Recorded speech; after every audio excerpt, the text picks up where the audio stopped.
போதும். உடல் ரீதியாவும் டார்ச்சர் அனுபவிச்சுட்டேன், மன ரீதியாவும் டார்ச்சர் அனுபவிச்சுட்டேன். எனக்கு இது வேண்டாம் இந்த லைஃப்.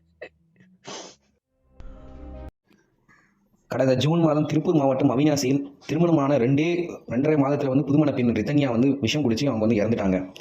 அவங்க இறப்புக்கு முன்னால் வந்து அவங்க கணவர் கவின்குமார், மாமனார் ஈஸ்வரமூர்த்தி, இந்த மாமியார் சித்ராதேவி ஆகியோர் வந்து வரதட்சணை கேட்டு உடல் ரீதியாகவும் மன ரீதியாகவும் வந்து கொடுமைப்படுத்தினாங்கன்னு சொல்லி அந்த பொண்ணு வந்து ரித்தன்யா ஒரு ஆடியோ வந்து அவங்க அப்பாவுக்கு வந்து அனுப்பிட்டு அவங்க வந்து இறந்துட்டாங்க.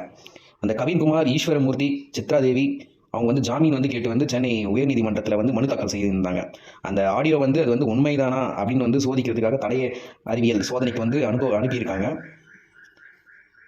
மனுதாரர் வந்து பார்த்தீங்கன்னா செல்வாக்கு மிக்கவர் என்பதனால வந்து சாட்சிகளை வந்து கலைக்கிறதுக்கு நிறைய வாய்ப்பு இருக்குது அப்படின்னு சொல்லியிருக்காங்க. ஆனால் அவங்களுக்கு வந்து இப்போ வந்து ஜாமீன் வந்து வழங்கியிருக்காங்க.